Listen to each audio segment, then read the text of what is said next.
Nobody stopped the bus. Not the woman in the third row who had watched the whole thing from behind her phone screen. Not the man in the grey coat who had given up his seat for her 20 minutes earlier, and was now looking out the window like the snow was the most interesting thing he had ever seen. Not even the driver of the bus behind them, who saw her standing on the curb in 19 weather with one hand on her stomach and the other reaching for a door that had already closed. Route 63 southbound, February 14th, and a bus driver's jacket folded on the seat beside him that he was about to give away and never get back. Nobody on Route 63 that evening knew that the man driving the bus ahead of them, the one who had just pulled over and opened his doors, had once been left in the cold himself, and that he had been 7 years old when it happened. Cedric Darnell Holloway grew up in East St. Louis, Illinois, in a house where the front porch lights stayed on all night because his mother worked a shift that started when most people were already asleep. His father's name was Roland.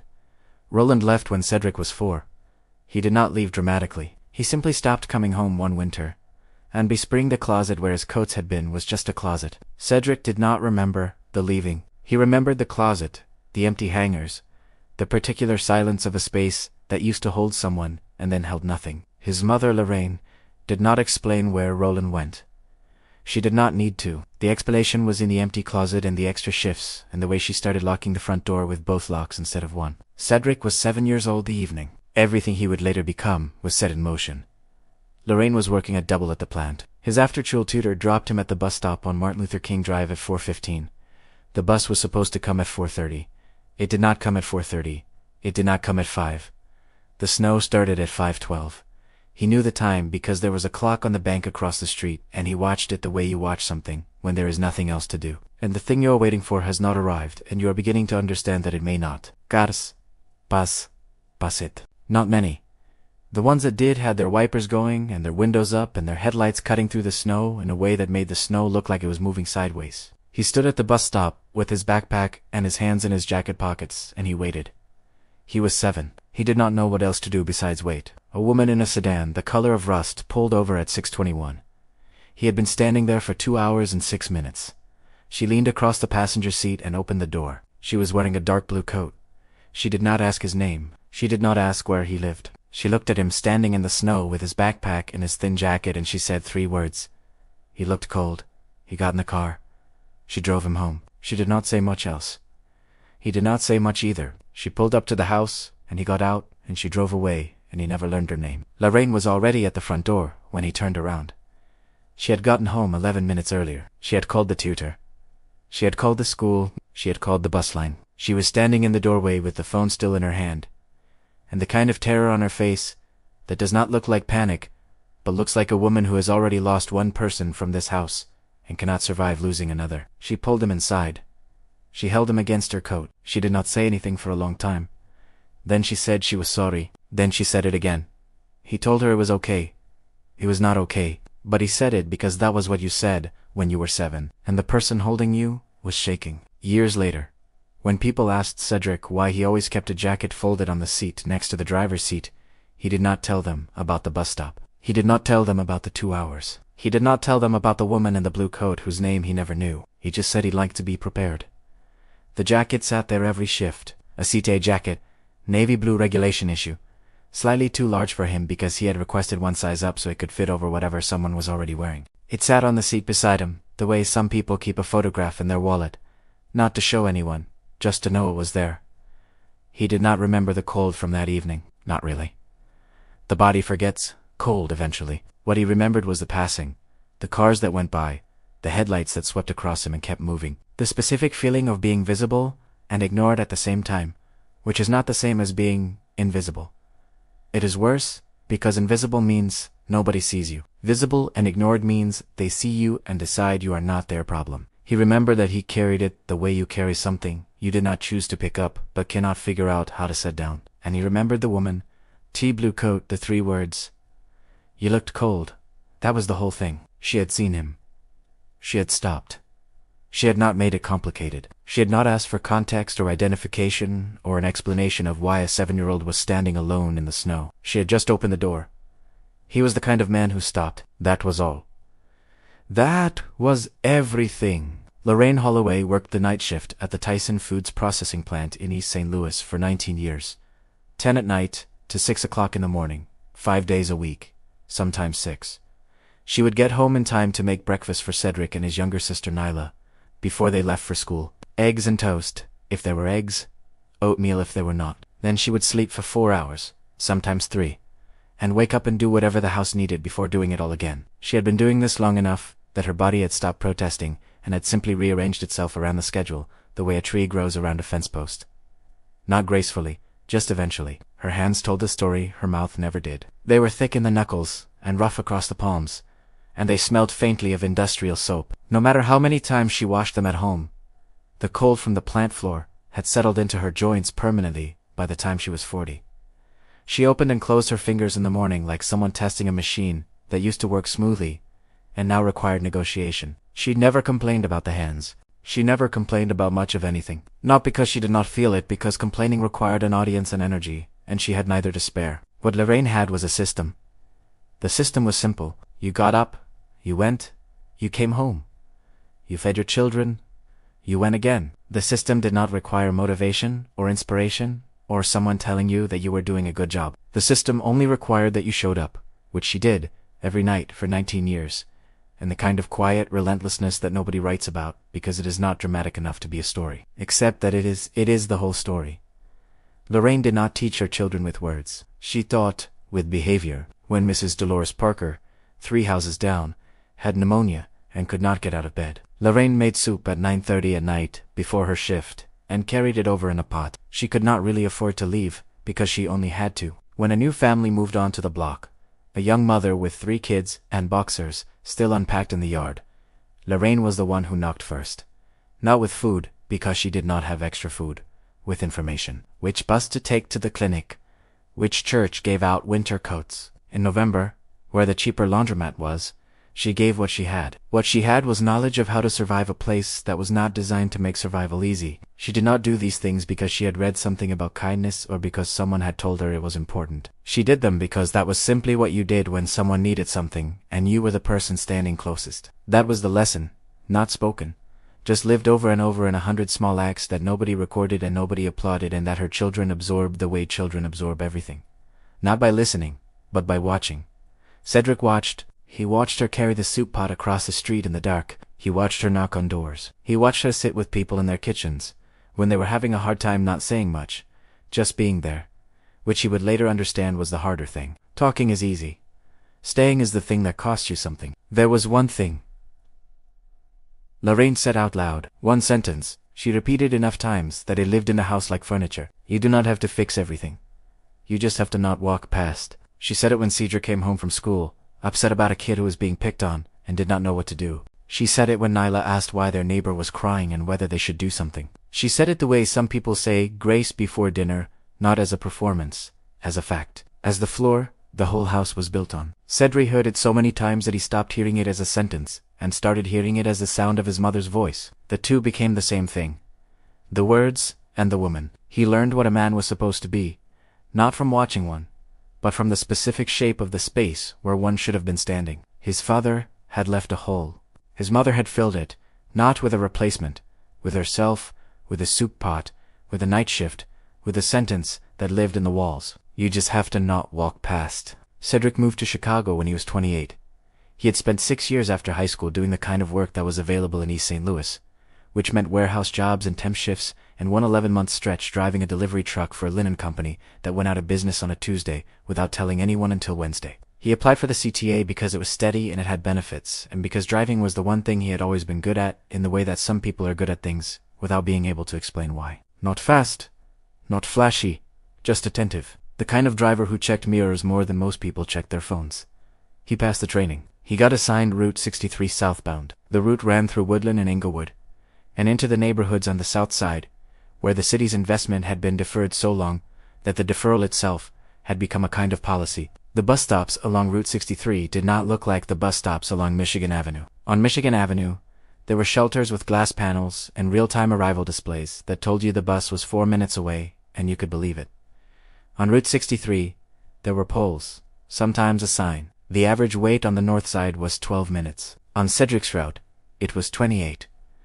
Not because there were fewer buses scheduled, because the buses that were scheduled broke down more often, got pulled from service more often, and were replaced more slowly because the maintenance budget followed the same pattern as everything else in the city. The money went where the money always went. Route 63 was the kind of route that drivers with seniority traded away the moment they had enough years to request a transfer. The kind of route new drivers inherited like furniture nobody wanted. Cedric had enough seniority now. He had been offered a transfer twice. He stayed.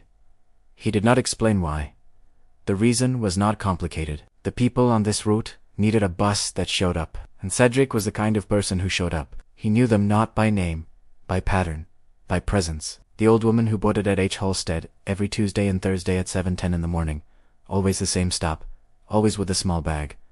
She was going to dialysis. He knew because of the bag and the way she held her arm carefully, protecting the place where the needle went in. He never asked. She never told him. They had an understanding that existed entirely in the space between a nod and a door opening on time. The young man who got on at 63rd and Ashland 5 nights a week at 9:45 night shift at the Amazon warehouse in Pullman. Always tired, always polite, always wearing headphones that were not playing anything because Cedric could see the cord was not plugged in. He wore them so people would not talk to him. Cedric understood that sometimes silence is the only privacy a person can afford. And there was the girl, the pregnant girl, who boarded every Friday afternoon at 55th and Halstead. She carried a clear plastic bag from what looked like a clinic. She was young, maybe early 20s. She sat near the front and held the bag on her lap and put one hand on her stomach and watched the city go by like she was trying to memorize it. She was trying to memorize it. She did not know she was. Cedric did not know her name. He did not know her story. He knew she was carrying something heavier than a clinic bag. He could see it the way his mother had seen people, not past Tem through them, into the specific shape of what they were carrying. He saw her every Friday. She saw him every Friday. Neither of them said a word beyond the usual. The transaction of the fare, the nod, the doors closing. That was all. On the seat beside him, the jacket sat folded. The CTA jacket, navy blue, one size too large, placed there on his first day 6 years ago, and never moved since. Nobody asked about it. He did not explain it. It sat there like a promise he had made to someone he could not name. 6 years, every shift. The jacket had never been used. It had never needed to be used.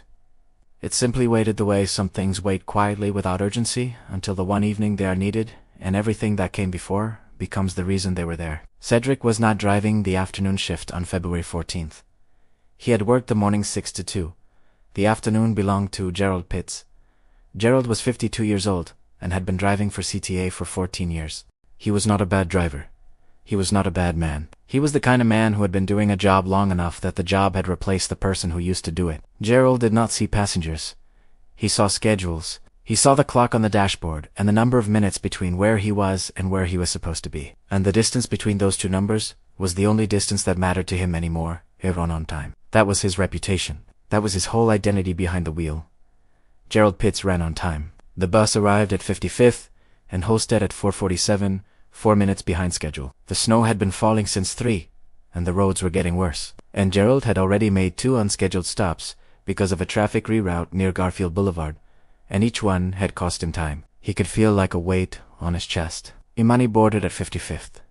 She stepped up the stairs slowly because the stairs on a CTA bus are steep. When you are 7 months pregnant and carrying a plastic bag from a clinic and your center of gravity has shifted in a way that makes every surface feel like it is tilted slightly against you.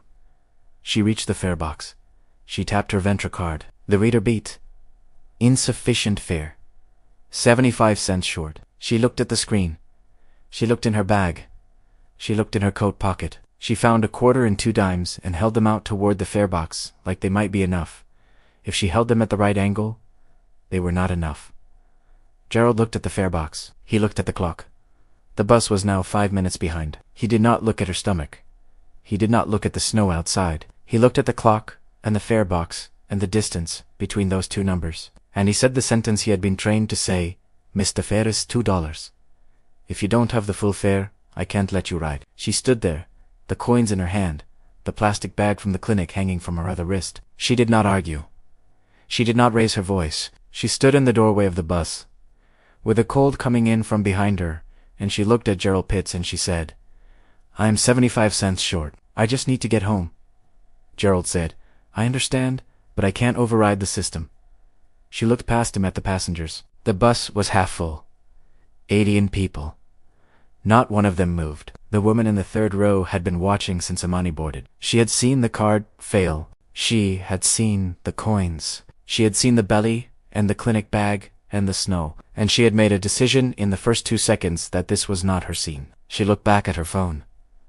The screen was already dim. She tapped it to keep it awake. The man in the grey coat was sitting in the 4th row by the window.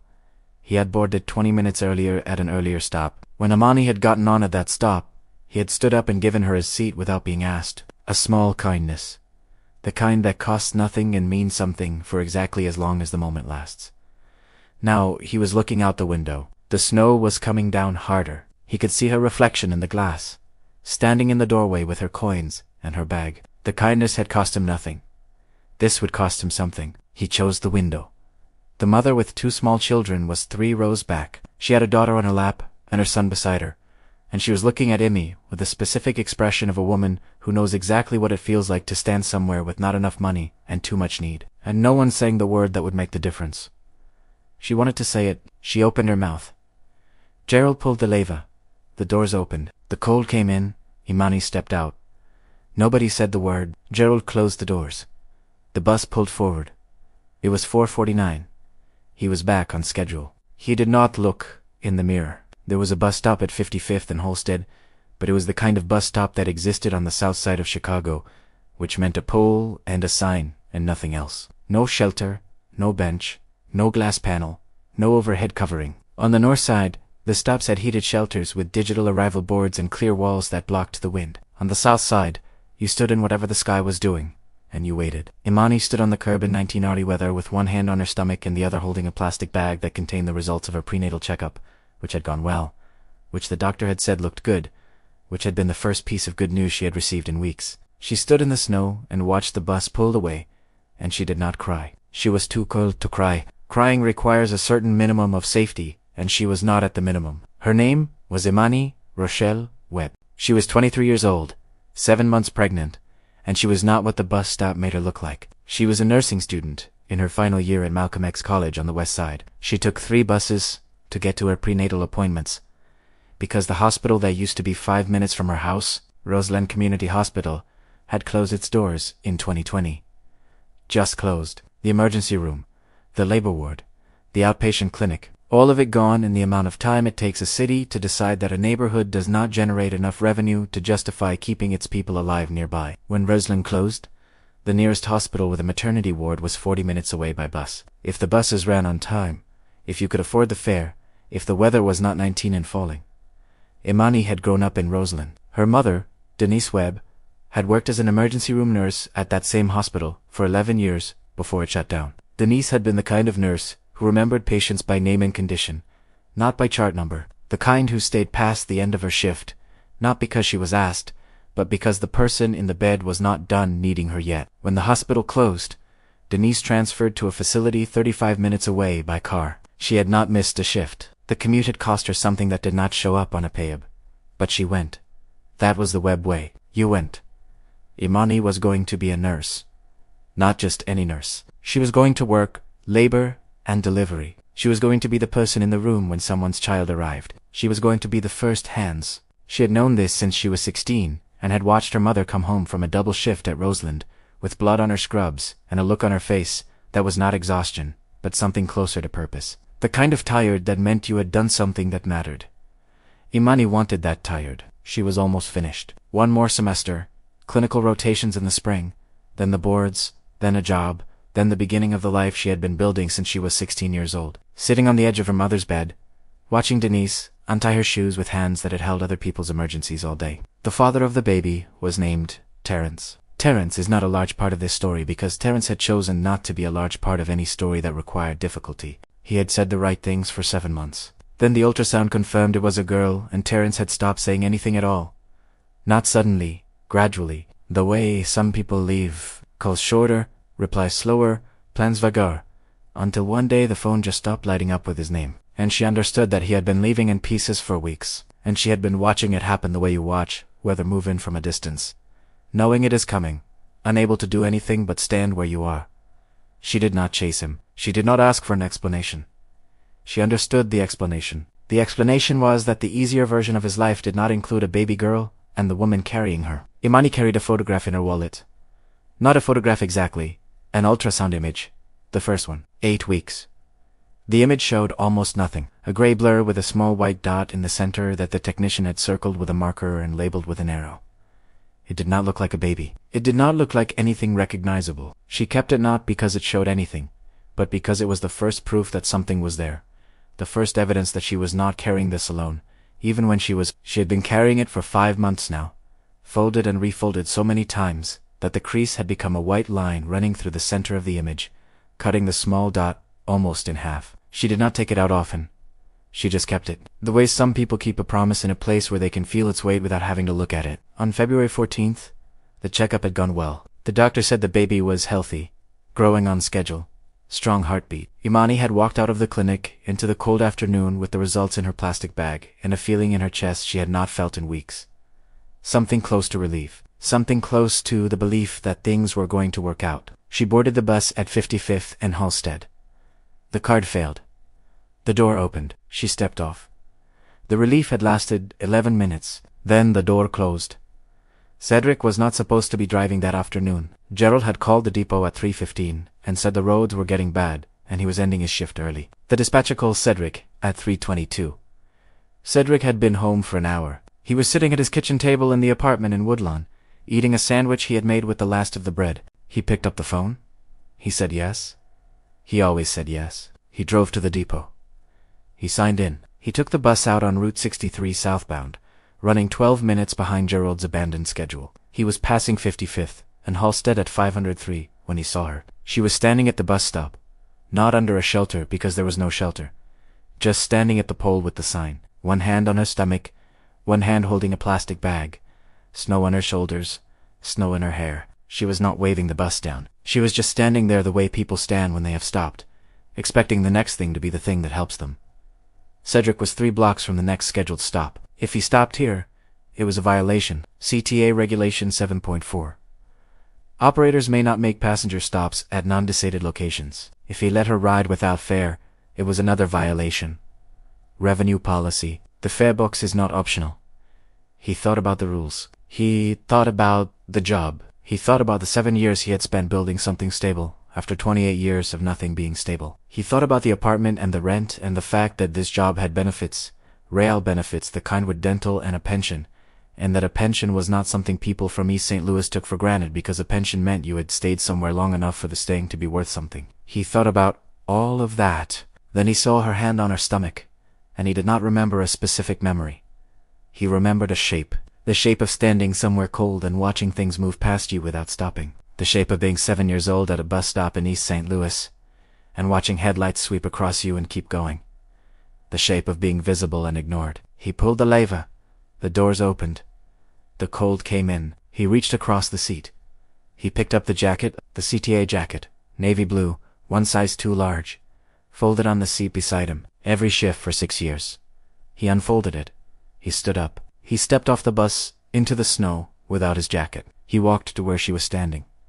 She looked up at him. He put the jacket on her shoulders. She did not move. He did not say what the woman in the blue coat had said to him 27 years ago. He did not need to. The jacket said it. The bus is warm. Come on. She looked at him 2 words back. Barely a whisper. Okay, thank you. He walked her to the bus. She stepped up the stairs. He followed her in. He sat down behind the wheel. He pulled the lever. The doors closed. He did not enter a fare. He did not log the stop. He turned the heat to maximum and pulled the bus back onto the road. He was 14 minutes behind schedule now. He did not look at the clock. Imani sat in the front row. The jacket was too big for her. It smelled like the bus, like the heater in the vinyl seats, and the particular neutral scent of a man who had been doing honest work in a small space for a long time. She pulled it around her shoulders and put both hands on her stomach and watched the snow through the windshield, and did not say anything else. The bus was quiet, not the normal quiet of people ignoring each other. A different quiet. The quiet of people who had just seen something and were not sure yet what it meant. The girl in the second row, young, maybe 19, looked at Imani sitting down in the oversized jacket and stood up without a word and moved to the back so Imani could sit closer to the heater vent. She did not explain why. She just moved. The old man in the 5th row had been riding Route 63 for 4 years. He had seen Cedric almost every day, for as long as he had been taking this bus. The driver who nodded. The driver who waited the extra few seconds when he saw someone running for the stop. The driver who never seemed to be in a hurry even when the schedule said he should be. He had never once thought about the man driving the bus. He was thinking about him now. He looked at Cedric through the rear-view mirror. No jacket, both hands on the wheel, eyes on the road. Something about the back of his neck, the set of his shoulders, the absence of the jacket that had always been there on the seat beside him. The old man had never seen him without it. He was seeing him without it now. The mother with the 2 children had transferred from Gerald's bus at the previous stop. She had been there when the door opened. She had been there when Imani stepped off. She had been there, and she had not said the word. And now she was here on this bus, watching a different driver do the thing she had not done. And she was crying not loudly, just tears on her face that she was not wiping away, because wiping them would mean acknowledging them. And acknowledging them would mean admitting that she had been on the other bus when it mattered, and had chosen silence. She was not crying because it was sad. She was crying because she had watched the door close and had not said the word, and someone else had. The young man near the back had his headphones on. He had not seen any of it. He just noticed that the bus was unusually quiet, the kind of quiet that does not happen on city buses. He took off his headphones. He looked around. He saw a pregnant woman in the front row wearing a bus driver's jacket that was 3 sizes too big for her. He did not know the story. He did not know what had happened on the bus before this one, or what it had caused the driver to stop where he was not supposed to stop. He just knew that something had happened on this bus that did not usually happen on buses. He put his headphones in his lap. He kept them there for the rest of the ride. Cedric did not turn around. He did not check on her. He drove, both hands on the wheel. The cold from outside pressing through the gap in the driver's side window where the seal had worn thin years ago, and nobody had replaced it because Route 63 was the kind of route where things did not get replaced. Quickly he felt the cold on his arms and the side of his neck. He did not feel heroic. He felt cold. Those 2 things were not contradictions. They rode in silence for 7 minutes. Imani in the front row, Cedric behind the wheel, the snow coming down against the windshield in the kind of steady fall that means it is not going to stop anytime soon. She had her hands on her stomach and her eyes on the window, and she was watching the city go by the way you watch things when you are too tired to think about them and too awake to stop seeing them. The storefronts on Hall, H. Halstead, the laundromat with one light on, the church with the marquee sign that still said Merry Christmas because nobody had changed it in 2 months. The city moved past the glass, and she let it move. He did not speak. He drove. The heater was on high, and the bus was warm now, and the silence between them was not the uncomfortable kind. It was the kind that happens when 2 people have arrived at the same understanding without discussing it. The understanding that sometimes the thing that just happened does not need to be talked about yet. It just needs to be sat in. She spoke first, without turning her head, quiet almost to herself. "Thank you." Cedric looked at her in the rear-view mirror, the jacket around her shoulders, her hand still on her stomach. He said she did not have to thank him. She was quiet for a moment, then still looking at the window, she said, "People keep saying that, but nobody does it." He did not answer. He drove past 2 more stops, picked up 1 passenger who boarded without noticing anything unusual, dropped off another who pulled the cord, and stepped out into the snow without a word. The bus moved, the wipers moved. Then Cedric said something he had not planned to say. He said his mother would have done the same thing. He did not know why he said it. He did not talk about Lorraine to strangers. He did not talk about Lorraine to most people who were not strangers. But that was the thing about buses. You said things to strangers on buses that you did not say to the people who knew you because the strangers were leaving and the words could leave with them. Imani did not ask about his mother. She just nodded. The small nod of someone who understood that when a person mentions their mother in that tone, it is not an invitation to ask questions. It is a door being opened just enough to let the light through. She reached into the plastic bag from the clinic. She took something out. Not to show him. She just held it. A small piece of paper folded and refolded so many times that the creases had become part of it.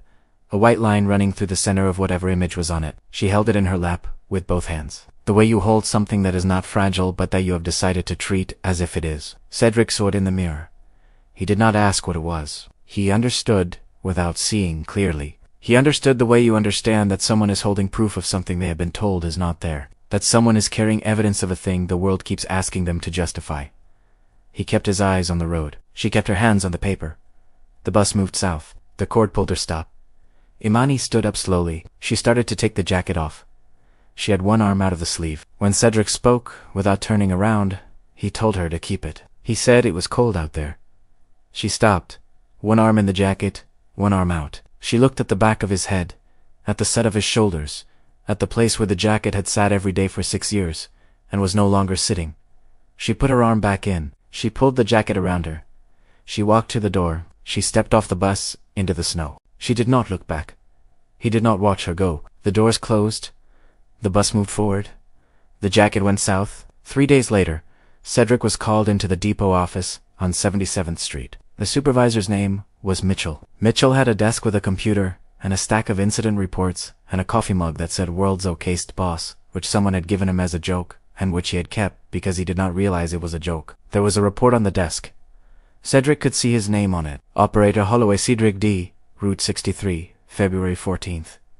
3 violations: unscheduled stop at an undecided location. Failure to collect fare exiting the vehicle during an active route. The report had been filed by Gerald Pitts. Gerald, who had opened the door and let the cold in, and let a pregnant woman step out, and then closed the door and driven on, and ended his shift early, because the roads were bad. Gerald had filed the report not because he wanted Cedric punished. Gerald had filed the report because Gerald was the kind of person who followed procedures, because procedures were the last thing holding his version of order together. And when someone broke a procedure, it was not personal. It was structural. The structure had a crack in it, and the crack needed to be documented. That was all Gerald saw. Mitchell looked at Cedric across the desk. He read the violations out loud. He asked if Cedric had anything to say. Cedric said there was a pregnant woman standing in the snow, and he stopped. Mitchie leaned back and said that was not how the system worked. Cedric looked at him and said he knew how the system worked and that was why he stopped. Mitchell was quiet for a moment. The kind of quiet that means someone has heard something they did not expect and is deciding whether to acknowledge it or move past it. He moved past it. He explained that CTA policy was clear, that there had been other cases. A driver in Cleveland had let a homeless man sleep on the bus during a cold snap and had been suspended. A driver in Milwaukee had given a stranded woman a ride home off route and had been terminated. The policy existed because the policy existed. That was the logic. The circle that closes on itself. Cedric listened. He did not argue. He did not raise his voice. He signed the paper. He turned in his badge. He walked out of the depot into the February air without a jacket, because the jacket was somewhere on the south side keeping someone warm. He drove home to the apartment in Woodlawn. He sat down at the kitchen table. The table was small. The apartment was small. Everything in Cedric's life was small except the thing he had just done, which was large in the way that losing your income in February is large when you are a single man with no savings and no family in the city, and the rent is due in 14 days. He had $340 in his checking account. Rent was $675. The math was not complicated. The math was never complicated for people who lived like this. The math was simply a countdown. He called Lorraine that evening. She picked up on the second ring the way she always did, because Lorraine was the kind of mother who kept the phone close in case one of her children needed her, even when her children were grown and living in other cities and had not needed her in the way they once had. He told her what happened. The bus, the woman, the jacket, the report, the meeting. She listened without interrupting. She listened the way she had always listened, which was completely with the phone held tight against her ear and her body still and her breathing steady and nothing in the background. Because when Lorraine listened, she cleared the room. When he finished, she was quiet for a long time. Then she asked him whether he had done what he was supposed to do or what was right. He told her they were not the same thing. She said, "They never are, baby, they never are." The line was quiet again. Then she told him to eat something, and he said he would, and they both knew he probably would not. He sat at the table after he hung up. He looked at the kitchen, the bill from Come on the counter, the gas bill next to it, the calendar on the wall still showing January because he had not turned it. February, outside the window, the city doing what it always did at night on the south side. Not quite sleeping, just dimming. He thought about the jacket. He did not regret giving it away. He did not regret it. He was simply a man sitting in a cold apartment in February who had done the right thing and was now paying for it in the specific currency that rightness often costs. Imani wore the jacket every day. It was too big for her. The sleeves hung past her wrists, and the shoulders sat wide on her frame, and the zipper did not close all the way over her belly, which was growing now in the way that bellies grow in the 8th month. Not gradually anymore, but with a kind of insistence, a physical announcement that something was almost ready. The jacket smelled like the bus, not unpleasant, whose specifica, the vinyl and the heater and the particular neutral scent of someone who had been doing honest work in a small space for a long time. She did not wash it. Not yet. She did not know the driver's name. She did not know his badge number or the number of the bus. She knew only what had happened. A man got off the bus. He put his jacket on her. He said the bus was warm. He did not ask her name or her story or whether she could pay him back. He just opened the door. She thought about him sometimes. Not often. The way you think about someone who did something ordinary that happened to land on the one day you could not have survived the alternative. She continued her life. She went to class. She took the bus to clinical rotations at the hospital on the west side. She took 3 buses to her prenatal appointments, because the hospital that should have been 5 minutes away had closed its doors, and the city had decided that the gap it left behind was someone else's problem. 45 minutes each way, 3 transfers. Each one a place where the system could fail, where the connection could be missed, where the weather or the schedule or the fare could turn a routine trip into something that did not happen. She knew women in Roseland who had missed appointments because of the buses, not once, regularly, women who had been told their blood pressure needed monitoring, and who had to choose between the bus fare and the copay, and chose neither because choosing meant something else did not get paid. The numbers behind this were not small. Black women in America died during pregnancy or shortly after at 3 times the rate of white women, not because their bodies were different, because the systems around their bodies were different. The hospitals closed in their neighborhoods first. The bus routes in their neighborhoods ran last. The appointments in their neighborhoods required the most transfers and the longest waits and the highest likelihood that something would go wrong between the front door and the exam room. Imani knew this not as a statistic. She knew it as a Tuesday afternoon, standing at a bus stop in the rain with a clinic bag in her hand, wondering whether the second bus was coming or whether she had already missed it. And the answer to that question was the difference between a checkup that happened and one that did not. She was going to be a nurse in these rooms. She was going to be the person who understood why a woman showed up late, or did not show up at all, because she had been that woman. She rode the buses in the jacket. The ultrasound photograph, the first one, the 8-week image with the small white dot, and the crease running through the center, was in the left pocket. Now she had moved it from her own coat to the jacket without thinking about it. The way you move important things to the place that feels safest. His jacket was carrying her proof now, without knowing it was there. 6 weeks after the night on Route 63 on a Wednesday morning in early April, Imani woke up at 4:15 with a feeling that was not pain exactly, but pressure, the kind that arrives from somewhere deep and does not negotiate. Denise drove her to the University of Chicago Medical Center. 40 minutes in the dark. Denise had done this drive in her head 100 times since Roseland closed. Practiced it the way you practice a fire drill, knowing the route by heart because the moment it matters is never the moment you have time to look it up. They arrived at 5:02. The labor ward was bright, the kind of bright that exists only in hospitals and in kitchens at 3 o'clock in the morning and in the specific places where things begin or end. Imani was in a gown and on a bed and holding her mother's hand and doing the things she had spent months preparing to help other women do, and finding that preparing for something and living through it are 2 entirely different categories of experience. She did not scream. She was not quiet either. She made sounds that were hers, and hers alone. The kind that do not belong to language, because language is too slow for what the body is doing. Denise held her hand. Denise, who had spent 11 years in emergency rooms, who had seen every kind of arrival and every kind of departure, who knew better than most people that the distance between the two was sometimes measured in minutes. She held her daughter's hand and said nothing because there was nothing to say that the hand was not already saying. The room was very bright and very loud, and then it was very quiet, and then there was a sound that was not hers, and she understood that the sound was the beginning of someone. A girl, 6 pound 11 oz, born at 7:41 in the morning on a Wednesday in April, while the city outside was doing the thing Chicago does in early spring, which is pretend that winter is over while the wind off the lake says otherwise. Imani named her Zora. She did not explain the name to anyone in the room. The name explained itself if you knew where to look. Denise held the baby and looked at her for a long time without speaking. Then she said she looked like she already knew things. Imani laughed, a tired laugh, the kind that comes out of you after hours of work that is not like any other work because the result is breathing and looking at you with eyes that have never seen light before and are deciding what to make of it. The jacket was folded on the chair beside the bed. She had worn it to the hospital, taken it off when she changed into the gown, folded it the way it had been folded on the bus seat. It sat there beside the bed the way it must have sat beside the driver's seat for 6 years before he gave it away. She looked at it. She looked at Zora. She looked at the jacket again. For the first time since that night, she thought not about what had happened, but about the person it had happened to. Not herself, him, the driver who had stepped out into the snow without a jacket in February. She did not know what it had cost him. She did not know that 3 days after he gave it to her, he had sat in a depot office and signed a piece of paper that ended the only stable job he had ever had. She did not know about the $340 or the kitchen table or the February math. She only knew that a man had taken off his jacket in the cold and had told her to keep it, and she had kept it, and it was here now in a hospital room in April with a baby sleeping next to it, who would not exist in this room, in this city on this morning. If a certain set of things had gone differently on a certain night in February, she looked at the jacket on the chair. She said quietly that she should find him.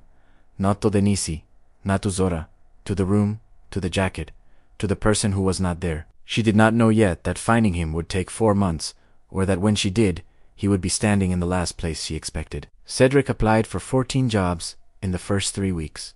Warehouse work, delivery routes, a janitorial position at a school on the west side, a loading dock job at a distribution center near Midway. He filled out the applications at the kitchen table with a pen that kept running out of ink, and he wrote the same thing on every one of them. Previous employer, Chicago Transit Authority. Reason for departure, terminated. Nobody called back. Not because he was unqualified, because the word terminated sat on a resume the way a stain sits on a shirt. You could explain it. You could contextualize it. But the person reading it had already decided what it meant before they reached the explanation. He was 34 years old. No degree. 6 years of driving a bus and a termination letter and a kitchen table and a pen that did not work. Lorraine sent $200 through Western Union on the 1st of March. He did not ask for it. She did not ask if he needed it. She just sent it the way she had always done things, without announcement, without waiting to be asked, because she could feel the shape of a need from 4 hours away, the same way she had always felt it from across a kitchen. He cashed it and sat with the specific shame of a grown man being kept alive by his mother's money. Not because the shame was reasonable, because it was there. Shame does not need to be reasonable to take up space in a room. The neighbor's car broke down on a Tuesday. The neighbor's name was Otis. He was 67, an Edrove, a 2003 Buick LaSabar, that had been making a sound from the engine for 2 months that Otis had been ignoring, because ignoring a problem is free and fixing it is not. Cedric heard the sound from his apartment window. He went outside. He asked Otis to pop the hood. He looked at the engine the way his hands knew how to look at engines, which was a skill he had taught himself in East St. Louis when he was 17. Because when you cannot afford a mechanic, you become one. It fixed it in 40 minutes, with a set of tools that had arrived in a box from Lorraine 2 weeks after he moved to Chicago. The tools had belonged to his father, Roland, the man who left. Lorraine had kept them, not out of sentimentality, not out of anger. She had kept them because tools do not leave, even when people do, and a good wrench does not care who owned it last. It just does what it was built to do. Cedric used Roland's tools to fix Otis's Buick, and Otis told his neighbor, and his neighbor told a woman at church. And by the end of March, Cedric was fixing cars in the small lot behind his building 3 or 4 days a week. Not a garage, not a business, just a man and a set of tools, and a word-of-mouth reputation that traveled the way reputations travel in neighborhoods where people still talk to each other, which is quickly and specifically. He did not charge much. Sometimes he did not charge at all. He was not building a business. He was just doing the thing that was in front of him because it was in front of him, and because not doing it was not something he knew how to do. Then something shifted. Not suddenly, the way things shift when you are paying attention to a pattern that has been there all along, but that you did not have the angle to see until your life changed and gave you a different angle. The people bringing him cars were not people with car problems. They were people with transportation problems. Mrs. Given on 64th Street had missed 2 dialysis appointments in February because the bus was late and the clinic would not hold her slot past 15 minutes. Tanya Coleman on Woodland Avenue had lost a shift at her job because Route 63 was rerouted for construction and nobody told the riders until the bus did not show up. A teenager named Devon had missed a placement exam at Kennedy King College because his transfer did not connect, and by the time he arrived, the testing center was closed. The Centers for Disease Control listed transportation as a social determinant of health, which meant that whether or not you could get to the doctor was as important as what the doctor told you when you got there. Cedric did not know the term. He knew the fact. He had been driving through it for 6 years. He started writing things down. Names, addresses, appointments, who needed to be where and when and how far it was, and whether the bus could get them there and how often it did not. He kept a list in a small notebook he bought at the Dollar Tree on Cottage Grove. Then he started driving. Mrs. Given to dialysis on Tuesday, Tanya's mother to the pharmacy on Thursday, Devon to the retake of his placement exam on a Friday morning in April. He used the car he had been fixing for Otis, which Otis had given him in exchange for the repairs, because Otis had decided he was too old to drive anyway, and the car was better off with someone who would use it for something that mattered. Cedric drove. He did not charge. He did not name what he was doing. He just did it, the way Lorraine had carried soup across the street in the dark. The way the woman in the blue coat had pulled over on Martin Luther King Drive and opened her door. You do not have to fix everything. You just have to not walk past. 4 months after the night on Route 63, Imani was standing outside the Woodlawn Community Health Center on a Thursday morning in June. She had graduated from Malcolm X College in May. She was doing her clinical rotation at the health center, 3 days a week, working the intake desk and assisting with prenatal appointments, and learning the specific rhythms of a community clinic, which are not the rhythms of a hospital. A hospital moves fast. A community clinic moves at the speed of the people it serves, which means slowly because the people it serves have been waiting for everything else in their lives for so long that they have learned to wait here too. Even though this is the one place that is supposed to be for them, she was standing outside because she had stepped out to check on a patient who had called to say she was running late. The patient's name was Mrs. Given. Mrs. Given was 68 and came in for blood pressure monitoring every 2 weeks and had missed her last appointment because the bus had not come. Imani was looking down the street for her when she saw a car pull up, an old Buick Rust on the passenger door. A man got out of the driver's side and walked around to the passenger side and opened the door for Mrs. Given, who stepped out slowly with her bag in one hand and his arm in the other. Imani watched the man. He was in his mid-30s. He was not wearing a jacket. Even though the morning was cool in the way that Chicago mornings are cool in June, which is not winter, cool, but cool enough that most people wore something over their arms. He stood beside the car and waited while Mrs. Given adjusted her bag.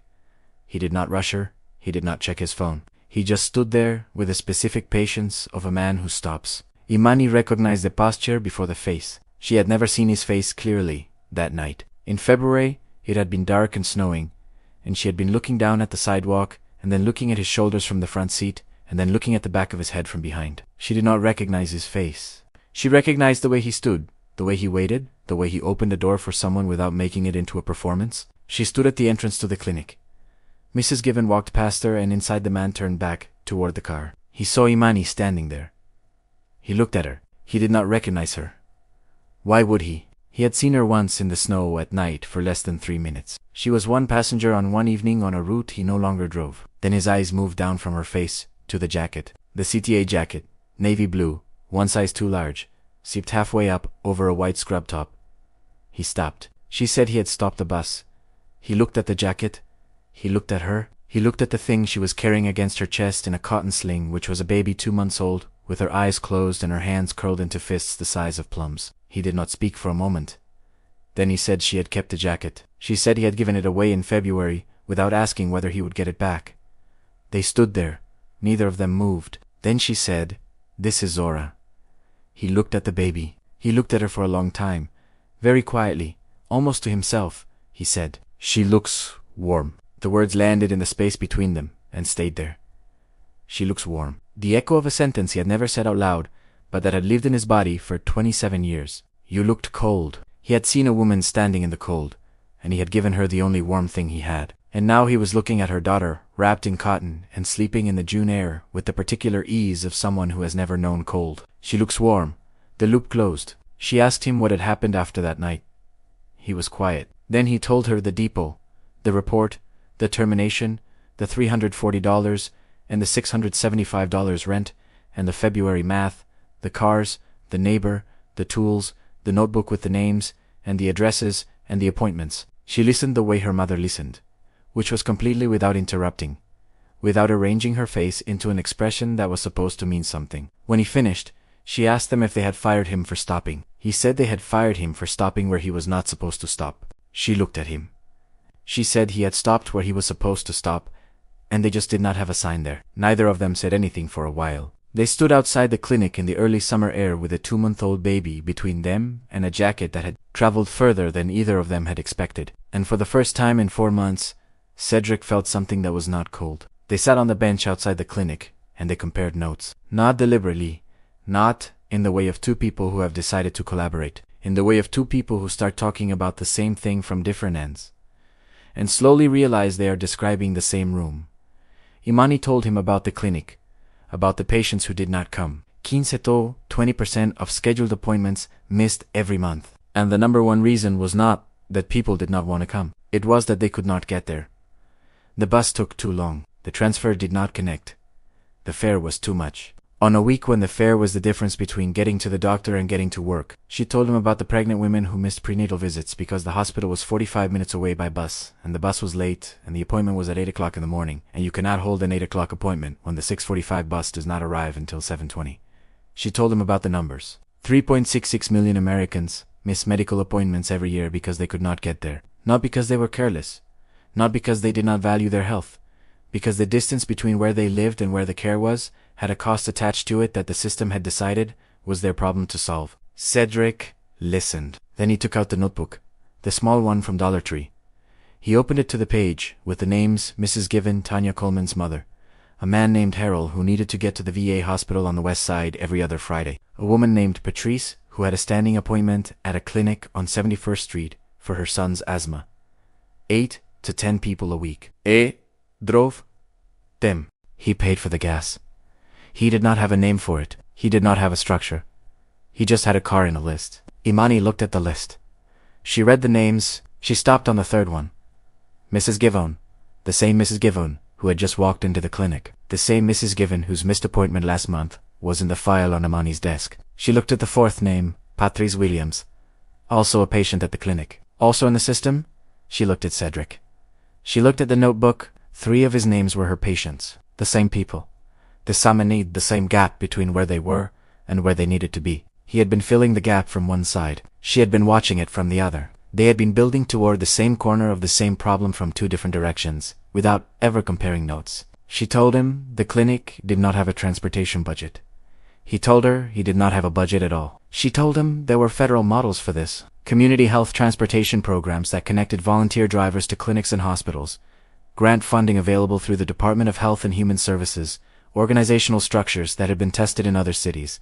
And that worked when someone was willing to do the work of putting them together. He listened the way he listened to everything, which was carefully, without interrupting, filing each piece the way his hands filed the parts of an engine. Then he said he had never formalized anything in his life. He had spent his life doing things because they needed to be done, not because there was a structure around doing them. He did not say this as a refusal.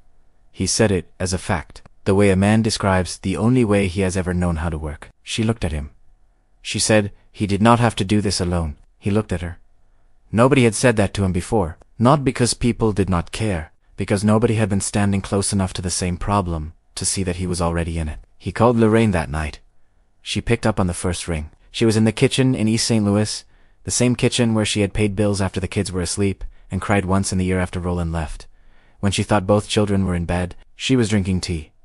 She was always drinking tea at this hour. The mug was the one with the chipped handle that she had kept for 12 years, because it held heat longer than the others, and because Lorraine did not throw things away that still worked. Cedric told her everything. The clinic, the woman from the bus, the jacket she was still wearing from months later, the baby Zora. He told her the woman was a nurse, now working at the same clinic where he had been dropping off patients. He told her about the notebook and the names and the 3 names that matched. He told her the woman wanted to build something together, a program, a real one. Lorraine listened. She did not interrupt. She listened the way she had always listened, which was with her whole body, the phone pressed to her ear, her tea getting cold because she had forgotten it was there. When he finished, she was quiet for a long time. Then she said he had given that jacket away in February and it was still keeping somebody warm in June. She said that was not a jacket. That was a sermon. Cedric laughed. A short one. The kind that comes when someone has said something so precisely true that the body does not know what else to do with it. Then he said something he had never said to her before. He said he kept thinking about the woman in the blue coat, the one who picked him up when he was 7. He said he never knew her name. Lorraine was quiet. She said she knew. He said he thought about her every time he stopped for someone. Lorraine said she knew that Tete Lioneld. Neither of them spoke. Outside the kitchen window in East St. Louis, the streetlight was doing the thing it always did, which was flicker twice before staying on. And Lorraine watched it the way she watched most things patiently without expecting it to change. Then she said as Daddy left, that woman stopped. He stopped. She said that was the whole story. She told him he could stop telling it to himself, like it was a question. It was not a question. It was the answer. They built it in 3 months. Not because 3 months was fast, because 3 months was all they had before the grant deadline. Imani wrote the proposal at the kitchen table in her apartment in Roseland. with Zora sleeping in the bassinet beside her and the laptop balanced on a stack of nursing textbooks. She had not yet returned to the college bookstore. She had never written a grant before. She learned the way she learned most things, by reading what other people had done and then doing it herself, and fixing the mistakes as she went. She found models, rides to wellness in Michigan, Faith in Action in Missouri, the NMT programs that existed in 37 states for Medicaid patients who qualified, which was a smaller number than the number who needed them, because qualification and need are two different lists, and the gap between them is where people fall through. She wrote the proposal for a community health transportation program based out of the Woodlawn Clinic. Volunteer drivers, used cars, a dispatch system run out of a donated Closet C's room in the back of the building. Cost per ride less than a third of what an ambulance billed for a non-emergency transport. Cedric recruited the drivers, 4 people from the neighborhood. Each one had a car that ran in time that was not accounted for, and the specific willingness to show up for something that did not pay, because the something mattered more than the pay. Otis was one of them. He had gotten his Buick back after Cedric fixed a newer car donated by a church on Cottage Grove. They called it Route Home because every route should take you somewhere you need to be. The first month, they served 47 patients. Mrs. Givens, to dialysis, Tanya Coleman's mother, to the pharmacy, Patrice Williams, and her son, to the asthma clinic. Harold to the VA, 47 people who got to the doctor, 47 people who did not have to choose between the bus fare and the copay. The missed appointment rate at the clinic dropped 22%. Not a miracle. A logistics problem that someone had finally treated as a logistics problem instead of a personal failure. Gerald Pitts heard about Route Home. It made the local news, a short segment on a community health program in Woodland, built by a former CTA driver and a nurse. Gerald saw it on the television, in the break room at the depot where he still worked, and where he still drove Route 63, and where the seat beside the driver's seat on his bus was empty. The way it had always been empty, because Gerald had never been the kind of man who kept something there just in case. He watched the segment. He did not call. He did not write. He did not feel the thing that some people feel when they see the aftermath of something they could have prevented. Some people hear about the thing they could have prevented and feel something. Others hear about it and turn the page. Gerald turned the page. The morning Route Home officially launched. Imani arrived at the clinic at 6:30, with Zora in the carrier on her chest and the jacket folded over her arm. She had washed it, pressed it, folded it, the way it had been folded on the bus seat for 6 years. She found Cedric in the dispatch room, which was a closet with a desk and a phone and a whiteboard with the day's routes written in dry erase marker. 12 volunteer drivers, listed on the board. Now, 8 runs scheduled for the morning. She held the jacket out to him. "E looked at Italiano." He looked at her. He took it. He held it for a moment. The weight of it, the specific weight of something that has been more places than you expected it to go, and has come back changed in the way that things change when they have been needed. He did not put it on. He walked to the wall beside the whiteboard. There was a hook there, a simple hook, the kind you buy at a hardware store for $2. He hung the jacket on the hook. It hung there in the small room beside the whiteboard and the phone and the schedule. The jacket was no longer his. It was no longer hers. It was the first piece of something that belonged to the room. Imani reached into the left pocket of the jacket before she let it go. She took out the ultrasound photograph. The first one, 8 weeks. The small white dot. The crease running through the center. She held it for a moment, then she put it in the pocket of her scrubs.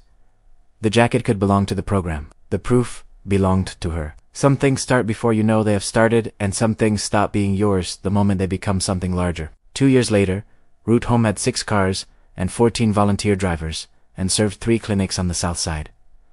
Cedric was the coordinator, still drove 3 days a week, because he was the kind of person who did not stop doing the work just because he was also organizing it. His desk in the dispatch room had a phone and a computer, and the whiteboard had gotten too small and been replaced by a larger one that Otis had found at a school that was throwing it away. The jacket still hung on the hook by the door.